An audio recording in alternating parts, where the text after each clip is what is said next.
أعوذ بالله من الشيطان الرجيم. بسم الله الرحمن الرحيم. الحمد لله رب العالمين والعاقبة للمتقين ولا عدوان إلا على الظالمين. وأشهد أن لا إله إلا الله وحده لا شريك له وأشهد أن محمدا صلى الله عليه وآله وسلم عبد الله ورسوله أما بعد. We thank the Almighty Allah for giving us an opportunity to be here again. We thank Him for His mercies that He's bestowed upon us. We bear witness that there is no deity worthy of worship except the Almighty Allah. We also bear witness that the Prophet Muhammad sallallahu alaihi wasallam is His servant and His messenger. Whosoever the Almighty Allah guides is really guided, and anybody who goes astray has nobody to blame but themselves. Alhamdulillah, today is a Sunday, I believe the 7th or the 8th day of Jumada Thani, 1444 years after the hijrah of the Prophet Muhammad sallallahu alaihi wasallam. It's also the first day of January 2023. The last time we had a Sirah class, we spoke about Khadija radiallahu anha, and we looked at Khadija's role in the propagation and the stability of Islam, and what kind of lessons we can pick from the life of Khadija radiallahu anha for ourselves and for our daughters, especially in these times that we find ourselves in, that the materialistic left is always hard on the woman, and all forms of ideologies are being pushed out there, all in the name of empowering the woman, by in real sense is rather subjugating the woman. Because if you realize, even if they are advertising for a car, they put next to it a naked woman. Even boxing, round 1, a naked woman will come and show a black and go and come. Round 2, I don't know what's the relationship between the boxing and a naked woman. But that woman feels that she's empowered, she's a strong, independent woman. It's all a fallacy. There is nothing like independence. We are all dependent on each other. I need you, you need me. So if you have this notion at the back of your mind that you are an independent person, it's a lie. There's nothing like that. Because the Almighty Allah gave each of us levels so that we will need each other whether we like it or not. So it's important that, our Muslim women, and even we the men especially, must really understand that the Almighty Allah has given us rules and regulations to live by. And we cannot just get up and do whatever we want to do. No, we have code of ethics that we must live by. And it's not an open door policy in Islam. There are rules and regulations. And if you want to be on the right side of the Almighty Allah, you follow those rules and regulations, and then you'll be fine, you'll be okay. So it's just as a reminder for us, because in the times that we're in now, a woman is under so much pressure. The society expects her to be a mother, a wife, a career woman at the same time. She's juggling all kinds of things. And she feels that's liberation, but for me it's not. Because whether you like it or not, the Almighty Allah gave you those feminine qualities. He put the womb in you and not in the man. He gave you the breast for breastfeeding. He didn't give it to the man. So there are things that is peculiar to you and specific to you. And there are things that are specific to the man. But if you say you want to do what the man does, and do what you are doing at the same time, you are doing overtime. And that's a problem. And the sisters, they don't want to understand this. They think that it is subjugation, is, pressing them.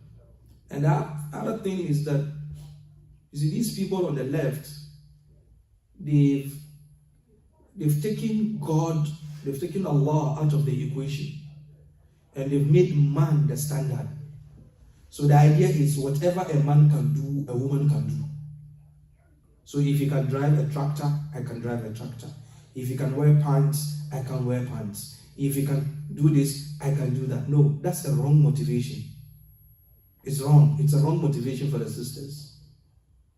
God, the Almighty Allah, has given each and every one of us responsibilities.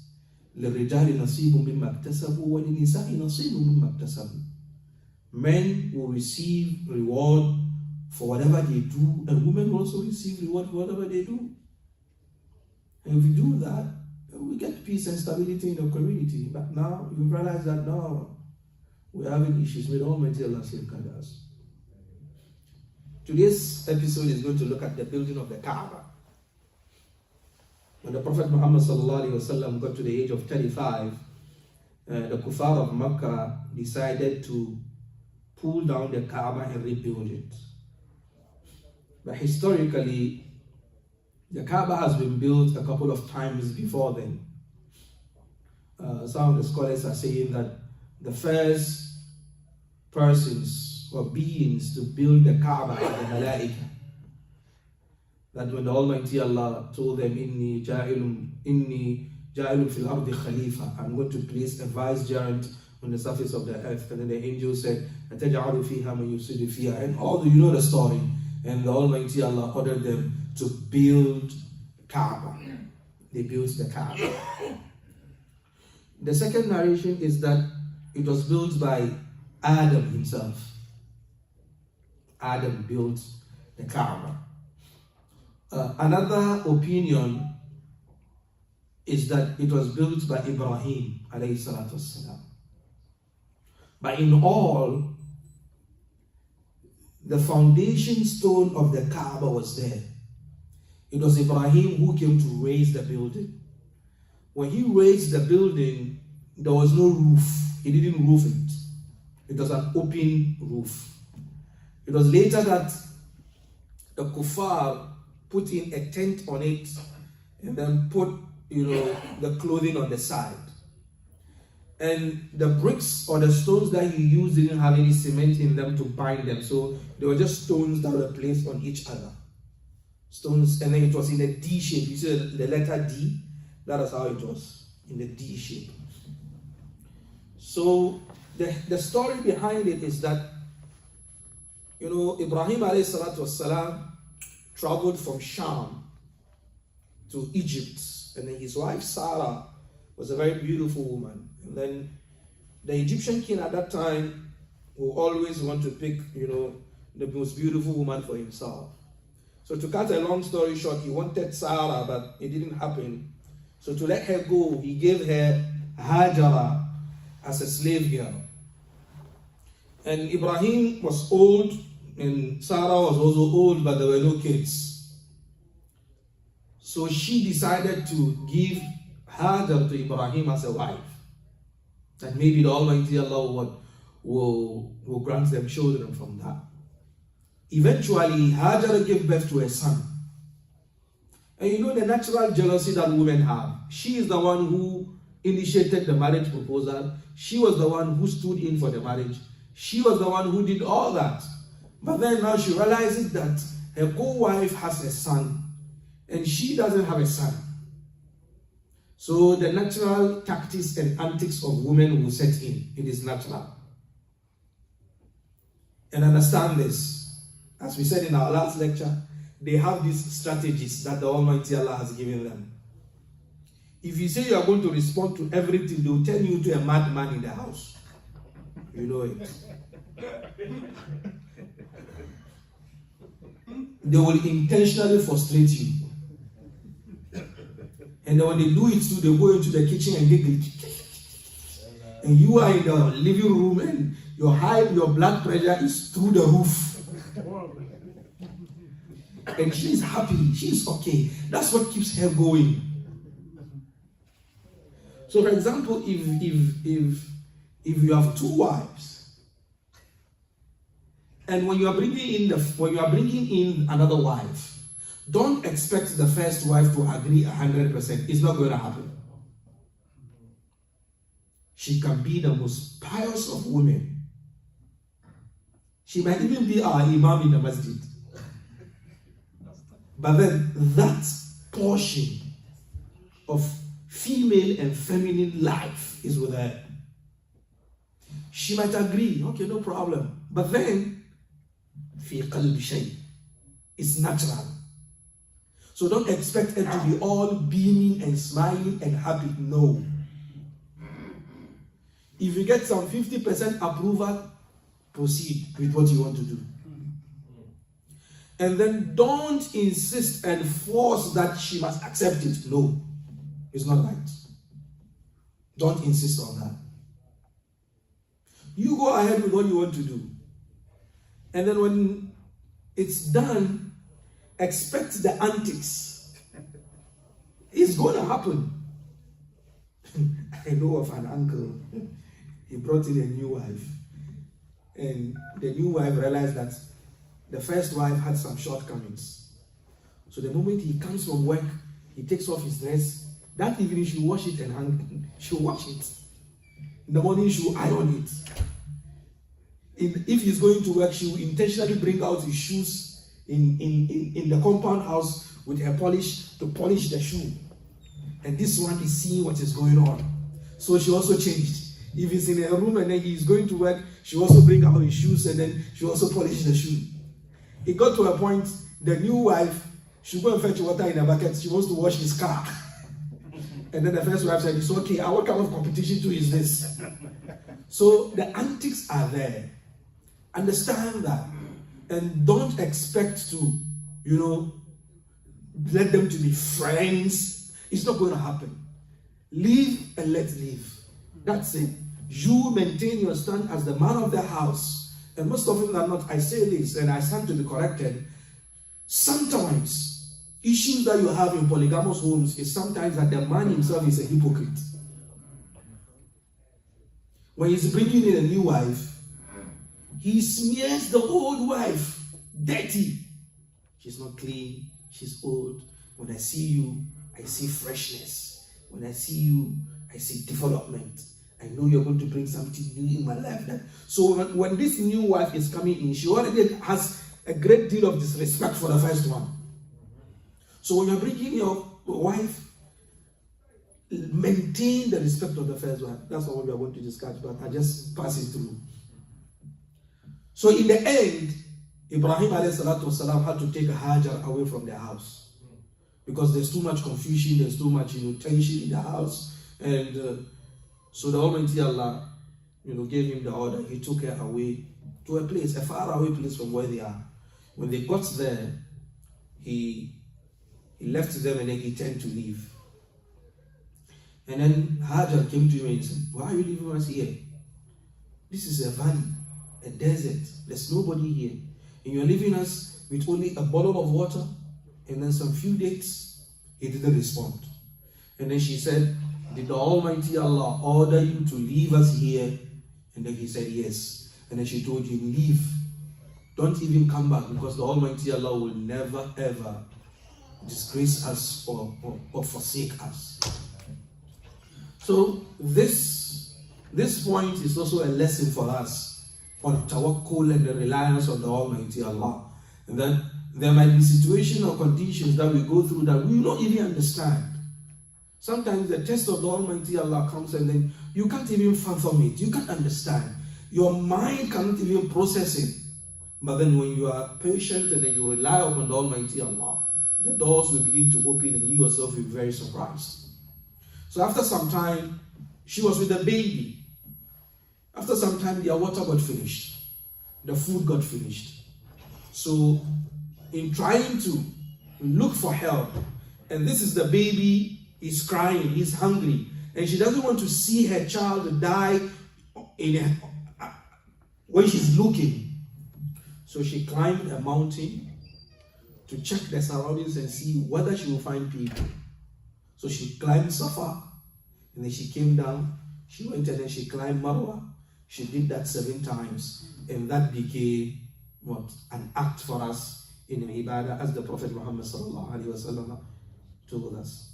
Finally, Jibreel came and then he dug a well for them with his feathers. And then the Prophet Muhammad sallallahu alaihi wasallam said, may Almighty Allah bless the mother of Ismail. She tried to gather the water at one side. If she hadn't, barricaded the water and then for it to form a pond or a pool, the whole place would have been a river due to Zamzam. And to date, we still have the Zamzam water that we are drinking. So after some time, some people came passing by from the tribe of Jurhum, and then they requested to stay with her there. So in no time, Makkah developed into a city. It was like a transit point, a service area, a rest point where people who are traveling go, they just come there and then get water, supplies, and then they move on. To cut a long story short, one day Ibrahim came and then he told his son he's going to build a Kaabah. There is a story here there's a lesson here that really, really touches me, because this young man didn't see his father as he was growing, because his father was in another part of the world. And all of a sudden, the father comes and he says, my son, Ibrahim came a couple of times, he didn't meet the boy. He came one time, and then he was shown the house, he met the boy's son, and then he asked her, how are you doing? She said, this life is not easy. Things are not easy at all. She complained.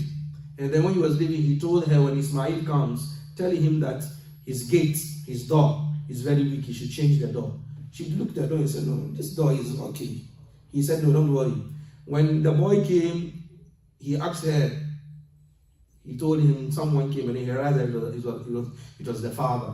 And then he asked her, what did he say? He said, your door is weak, so you should change the door. That's me, this is our door, it's okay. He said, no, you are the door.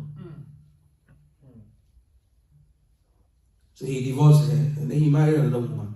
After some time, Ibrahim came, and then he asked this one, how are you? She said, Alhamdulillah, we thank the Almighty, everything is okay, Alhamdulillah.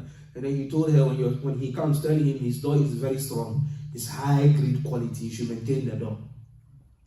When he came, he asked her, did anybody come? He said, yes. Someone came, and then he realized it was the father. What did he say?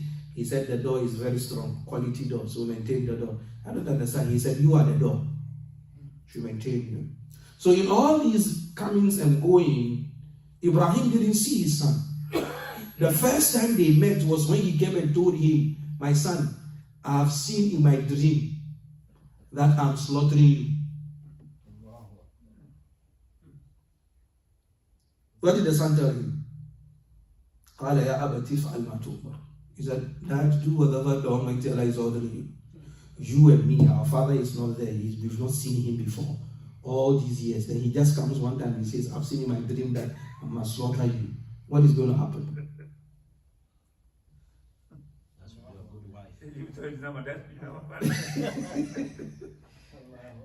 You see, the essence of, obedience to parents.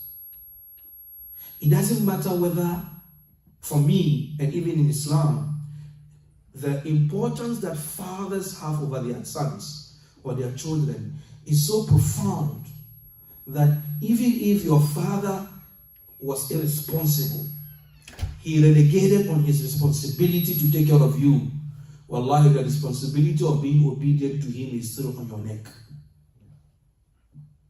It's still on your neck. It is said that during the time of the Prophet Muhammad sallallahu alaihi wasallam, a man came to the Prophet to report his father, that his father has been putting his hands in his safe to pick some money. So the Prophet Muhammad sallallahu alaihi wasallam called the father and told him, this is what your son has said. What do you have to say about it? He said, Ya Rasulullah, I gave birth to him. I carried him in my hands. I put him on my back. I took him to madrasa. I taught him how to wear his own panties. I taught him how to do this. I gave him everything that a father would ever give to a son. Today I need help from him. He doesn't want to give me. I'm being forced. to go and dip my hand into his pockets to pick something that I need for my life. Then they saw tears from the eyes of the Prophet Muhammad sallallahu alaihi wasallam. And then he told him, Anta wa maluka li abik. You and your money, you belong to your father. Get up and go. So Ismail is teaching us this important lesson of, being obedient to the father. And Ibrahim didn't get that free. Do you know why? Ibrahim was also obedient to his father. Even though his father was an idol worshipper, when he was calling his father, he used nice and good and sweet words. Ya abati, oh my father, oh my father, oh my father. He was calling him to the path of Islam with what all dignity and all reputation and niceness. So in the end, the Almighty Allah gave him a son who also listened to him. So later, the idea was to build the Kaabah. So they built the Kaabah. In building the Kaabah, Ibrahim was the one who was placing the stones, and Ismail will go and get the stones. So they got to a point whereby it's now taller than Ibrahim. So he needs to stand on something so that he'll be able to put the stones on top. So Ismail got him a stone, and then he stood upon. And that stone is what we call Maqam Ibrahim, where you have, that footstep on it. That stone used to be next to the Kaabah like this. Up to the time of Umar bin Khattab. When the Muslims became many and then Tawaf became a difficulty because of the stone, it was Umar who shifted the stone from the walls of the Kaabah to where it is now that we see it is. So this is, in a nutshell, the building of the Kaabah by Ibrahim.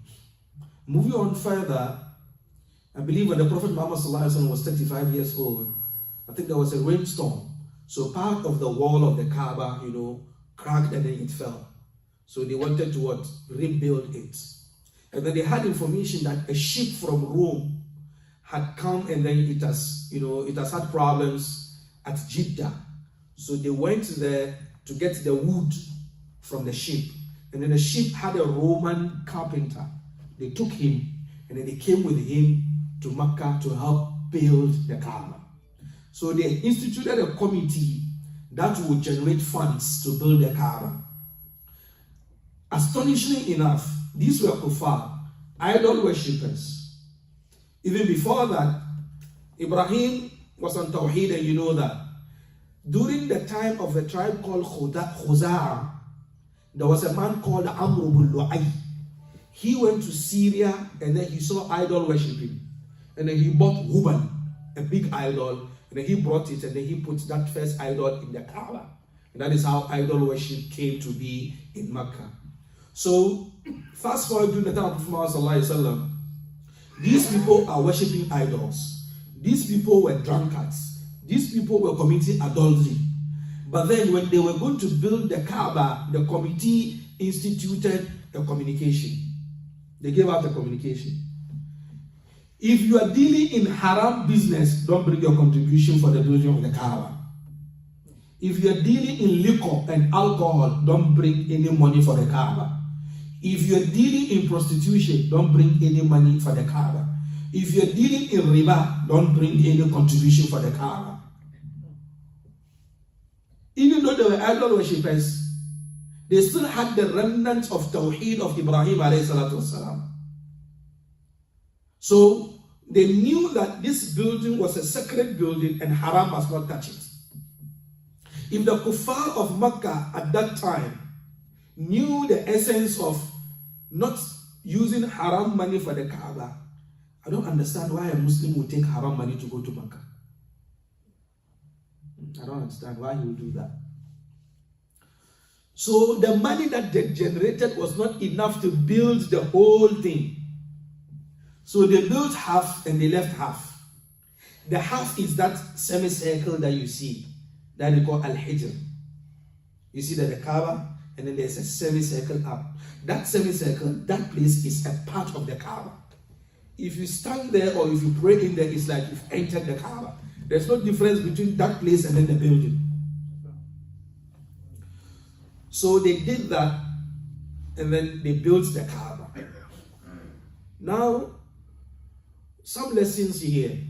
The Kuffar of Makkah really understood the importance and the significance of the Kaaba, that if the men are going to do tawaf, if the dress that they are wearing is got through haram money, they do tawaf naked. Because they don't want haram to touch the Kaaba. That is how sacred the building is to them.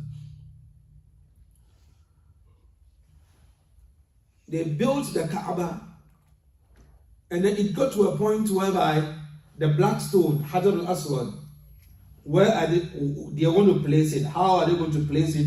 And who is going to place it? It became a confusion. It nearly turned into a war, because the Hajar al-Aswad was a very sacred object for them. Very, very important. So they decided that the first person to enter from a particular place should be the person to decide. And the very first person to come through was the Prophet Muhammad sallallahu alaihi wasallam. And then the Prophet Muhammad sallallahu alaihi wasallam, brought out his scarf and placed it on the ground, and then he took the black stone and put it on the scarf, and then he made the leaders of the different tribes each to hold a portion of on the scarf, and they got to a place where they must place the Hajar al-Aswad, and the Prophet Muhammad sallallahu alaihi wasallam placed the Hajar al-Aswad there. During the time of Abdullah ibn Zubayr, he pulled down the Kaaba and then he built it on the original premise. The space that the Kuffar left, no, he built everything. And Abdullah ibn Zubayr, his mother is the elder sister of Nana Aisha radiallahu anha. And his father is Zubayr ibn al-Awwam, who is amongst the 10 people who were guaranteed Jannah. So you can see that he's from a big family. So he became the Khalifa of Makkah, and then he pulled down the Kaaba and then he built it whole.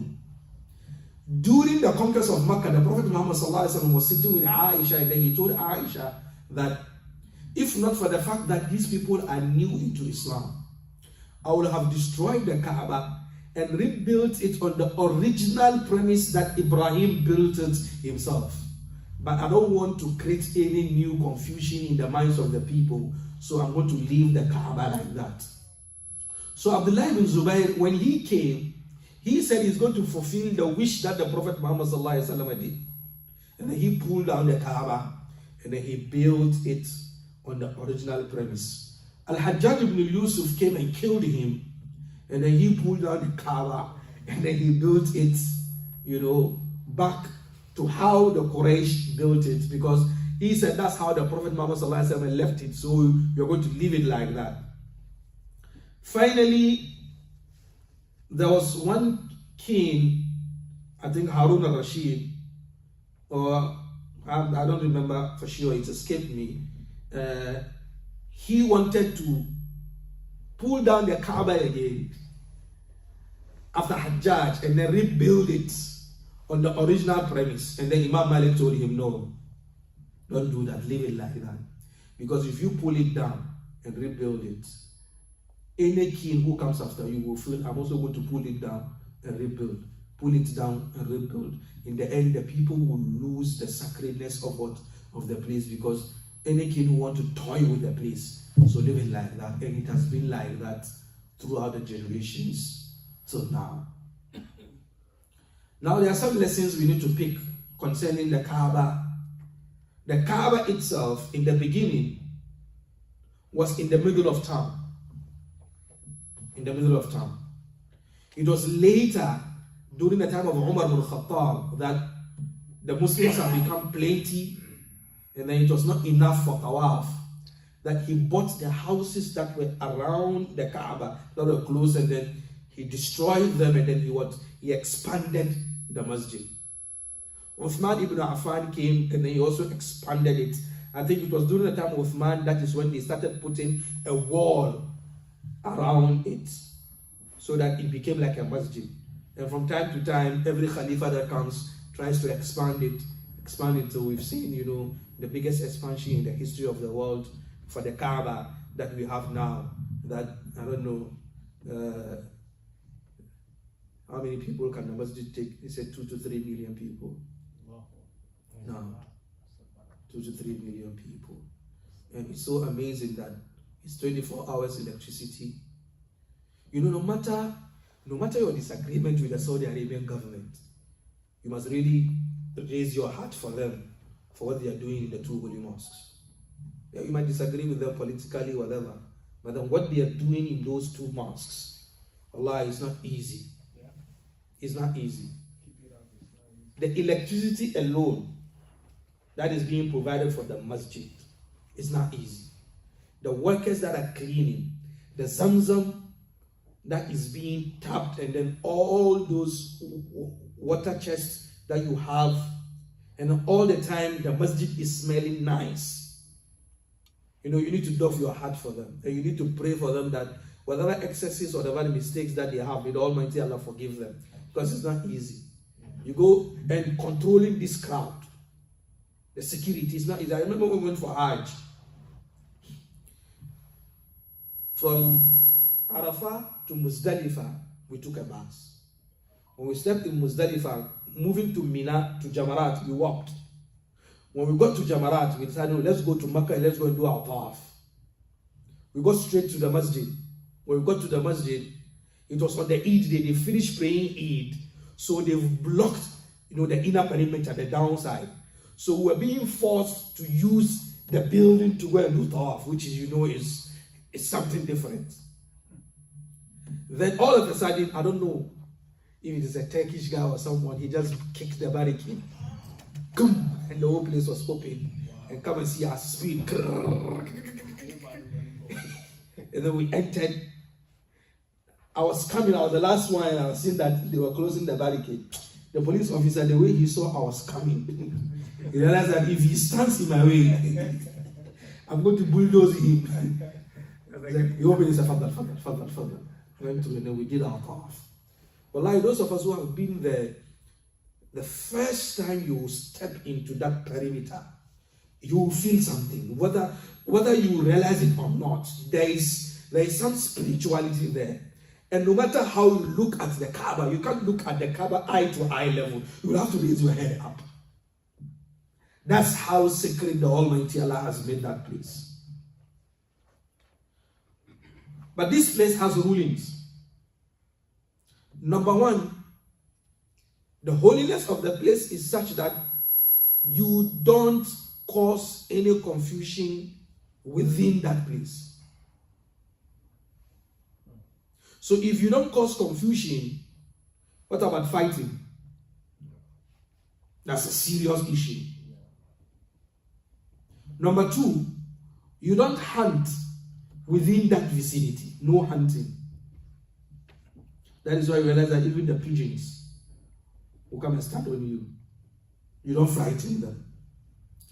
You don't pluck leaves from trees that grew up naturally.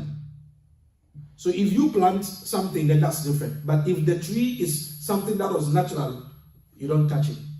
If you pluck a leaf from such a tree, you must slaughter a ram to compensate for it. Yes. If you go to Makkah and then you go and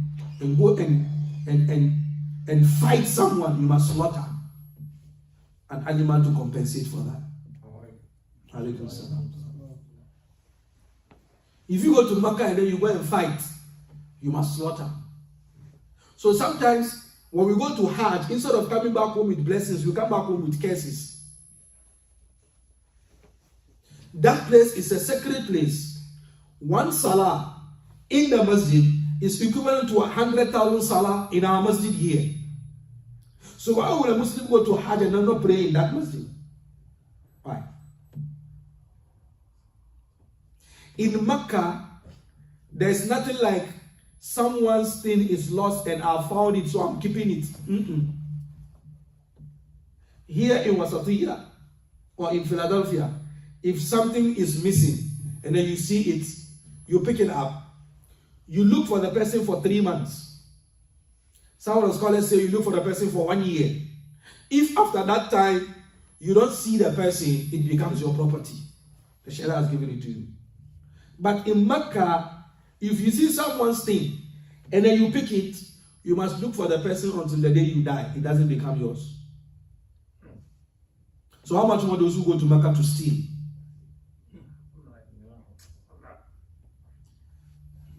So that place is a very, very sacred and important place. The rulings there is different from the rulings.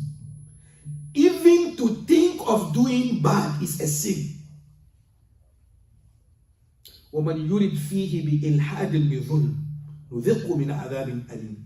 Even for not even doing the wrong thing or not doing wrong, to think of even doing the wrong thing in Mecca is a sin. So I believe it's important, those of us who go to Hajj and Umrah, we need to have serious seminar. The Hajj agent and then the Umrah agent, before people move, at least 2 days seminar on what are the rulings of Mecca and Medina, because it's not just like anywhere. People will pay $3,000, $4,000 for Umrah, they pay $10,000, $12,000 for Hajj. Instead of them to go to get their sins cleansed from them, they go and come back home and then they come with all kinds of curses. The place is different. It's not like everyday place.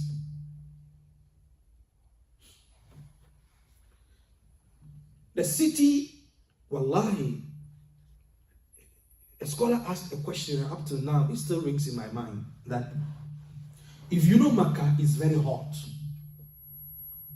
Mecca is rocky, it's stony, it's hills and mountains. There is no vegetation in Mecca. The Almighty, and the scholar is asking, why didn't the Almighty Allah order Ibrahim to build the Kaabah maybe in Palestine or Egypt or Syria, where they have vegetation, where they have streams, where they have nice and beautiful weather? But then he made him to come and build the Kaabah in that place. The scholar is saying that because the Almighty Allah doesn't want you to have any distraction, that the only thing that brings you to Mecca is not sightseeing, it's not the weather, it's not the sweetness of the place, it's not the vegetation, it's not the fruits. You are just there purposely to worship the Almighty Allah. If he had put it in somewhere that have nice vegetation, we have gone forward. It's going to be just excursion. But when you get there, you yourself know that you are not here to sightsee. You are here for a serious mission. You are here for serious business. And then you need to put your mind at it. The other thing is that sometimes we go to Mecca and we are 3 groups of people. The first group of people, they think Mecca is just like any other place in the world, as we said earlier on. So instead of coming back home with blessings, they come back home with curses. That's the first group. The second group of people, for them, they overdo things. So you go to Mecca and someone has a scissors and then he wants to cut the dressing of the Kaabah. He wants to cut the cloth. Why are you taking it? What do you want to do with it? You go to Maqam Ibrahim and someone has held the Maqam Ibrahim, he's crying. No. You don't do that there. Someone wants to go to Ghar al-Hira. They must go and do 2 nafila. Someone wants to go to this place, and then they go and create all form of bid'ah that the religion doesn't know of it. I'm not saying if you go to Mecca, it is wrong for you to go and see Ghar al-Hira. You can go and see Ghar al-Hira. But going to Ghar al-Hira is not a spiritual journey. It is not something which is a component of what? Of the Hajj. It's just a historical place where Jibril first came to the Prophet Muhammad ﷺ and gave him wahi. But it is not stipulated in our Sharia that go and visit Ghar al-Hira. Well, you can go and if you choose to go and visit. I've not gone to see Ghar al-Hira. I didn't go.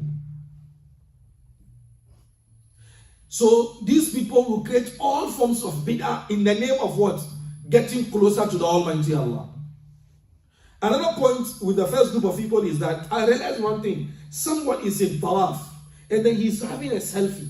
لبيك اللهم لبيك لبيك لا شريك لك لبيك إن الحمد كرك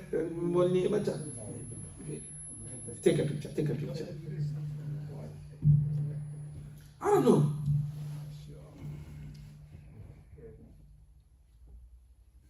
Someone who do a video call someone at home. I'm in the Kaabah now. Now say your prayer, say your dua. I'm in the Kaabah. Say your dua.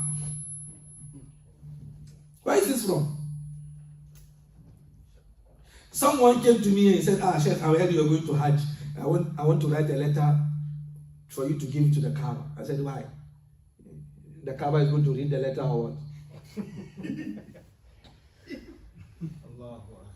People have all kinds of thinking. So the most important activity that they're supposed to do when they go to Makkah, no, they don't do it. So we have two groups. The first group, for them, Makkah is just like any place. The second group, because of their love, yes, I won't negate that. When people go to Makkah and then they want to go to Garden Era to go and pray, they want to go and touch the Maqam Ibrahim, I'm not saying that they don't love the deed. No, that's not what I'm saying. What I'm saying is that they are doing it the wrong way. They're not doing it the way the Prophet Muhammad ﷺ taught. So those people need education. Because at the end of the day, some people will be rubbing the Maqam Ibrahim to rub on themselves. They rub Maqam Ibrahim to rub on themselves. They come, they rub. Some people too, they get to the Hajj al-Aswad, they are praying. There are places for everything. And every place, Rukun al-Yamani, there is something you're going to do there. Hajj al-Aswad, there's something you're going to do there. All those places have something they're supposed to do. But then people will go and then they will be doing all kinds of things. The third group of people are people who have gone through the education and they really understand what it entails to go to Makkah. In Niger, when I was studying, they had what they call Madrasatul Hajj wal Umrah. That if you are going to Hajj or Umrah, there are schools, majlis, you go and then they teach you how to do Hajj and Umrah. And I believe our agents should take that into note, that before my prospective pilgrims will move, we must at least have a 2-day seminar on Hajj. So that people will know how to put on the ihram. People must know how to do it. The sisters, if you are in ihram and then your monthly visitor comes, what are you going to do? People must know all these things before they go. Because people will not go and pay $12,000. It's not small money to go for Hajj. And then they don't know what they are going to do. They don't know where they are going. They don't know what's up. They don't know what is it. It's not right. People need to learn. And as a prospective pilgrim, the moment you make the intention of going to Umrah or Hajj, you need to consult the local scholars around you. For them to even give you an audio of Hajj. They make audio for you. Or a video of how to put on the ihram. Because there are ways to put on the ihram. And there are things that you don't put on when you put on the ihram. There are things you don't do when you are ihram. You are in ihram and then you see one beautiful girl. You can't ask for a hand in marriage. You can't do that. Don't say, Makkah is a very holy place. This girl, she might be a very good girl. Let me put in my petition before. You don't do that. If you are in ihram, you don't go next to your wife to have any conjugal activities with her. She is your wife, but in that state, she becomes haram for you. So people need to know all these things before they jump and go to Makkah. The Almighty Allah has made the place a very special place. One of the virtues of Makkah is that the Dajjal will never ever enter Makkah. The Dajjal will never enter Makkah. Because the Almighty Allah has placed on the mountains of Makkah angels that will drive him away.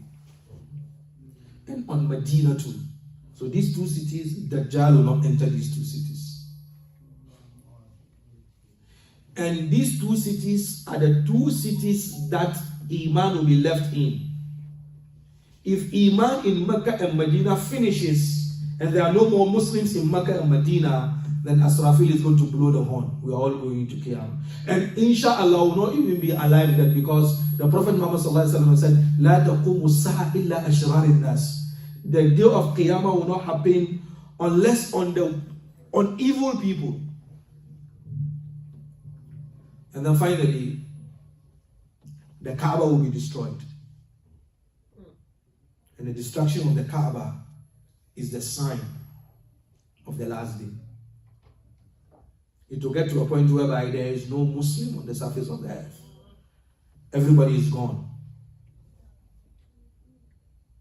And then someone will enter into Mecca when it has become a dead city. At that time, and then he will pull out. The Prophet gave the description of the person. Thus were atayni min al-Habasha. He's someone who is slim calf, and then he's from Ethiopia. Wow. The Prophet gave all this. He's going to be from Ethiopia. He's going to be someone who is slim, and then he's going to pull out the bricks of the Kaabah one after the other. And that is amongst the big signs of the day of Qiyamah. So the signs of the Qiyamah, we have big and then we have small. So the destruction of the Kaabah is a sign of the day of Qiyamah. And inshallah, we will not be around to witness that. Because those who will be around to witness that, they are not servants of the Almighty Allah. Because Iman has already been taken away. All the good people are gone. You will be left with the evil people.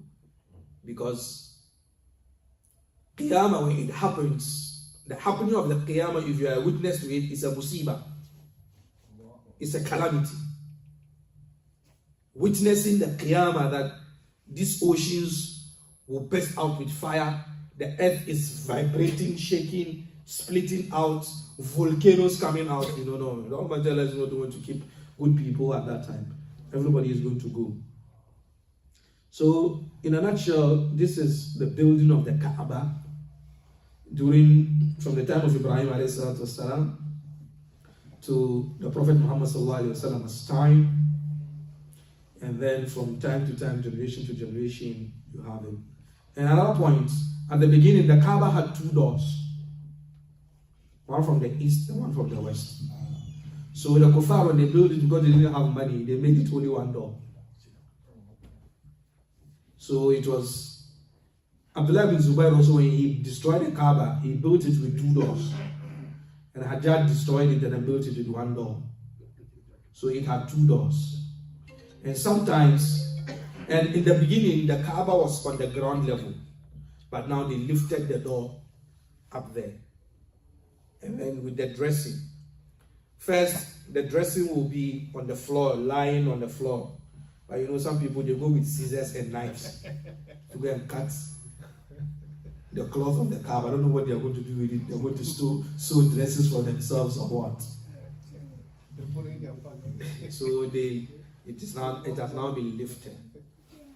And the kiswa of the Kaaba, it's hand sewn. You see the embroidery? They do it by hand. They don't use machine. They do it with hand.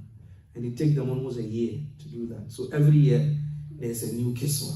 What they do is that the old kiswa, they take it off. Sometimes they cut it into pieces and then they give pieces of it to the princes and, some world leaders. They don't keep it. They cut it. And one thing, the dressing of the Kaaba doesn't have any spiritual anything. That if they cut the cloth and then they give it to you, next year you get $10 billion. It's not true. It's nothing like that. It is just that the hurma of the Kaaba or the reputation of the Kaaba, it must be closed. It must not be left open like that. And we Muslims, we don't worship the Kaaba. Sometimes you find Orientalists, they make those statements that we go in there, we bow down to the Kaaba. We don't bow down to the Kaaba. We bow down to the Lord of the Kaaba. The Kaaba is a focal point for us. Sometimes people even climb on top of the Kaaba and step on it. Do you step on top of your gods? No. So the Kaabah is not something that we worship. The Kaabah symbolizes the unity of the Muslim Ummah. Wherever you find yourself, it is time for Salah. It is that direction you face. And our allegiance as Muslims is not, we don't owe allegiance to Saudi Arabia, no. Because Saudi Arabia was instituted in 1932. The Kaaba was there since the time of Ibrahim. So they are doing a good job in that, and we need to praise them for that, and we need to pray for them. But our allegiance is not to Saudi Arabia. Our allegiance is to what? The two holy mosques. But since they are the custodian of the two holy mosques, we need to pray for them and ask the Almighty Allah to grant them whatever successes they need in establishing, the deen of the Almighty Allah on the surface of the earth. I think we'll stop here. I'm very tired. You can see from the voice. And we'll take some questions for the next 10 minutes. You can cut this. There's end. The end. And Yeah. Yes, end.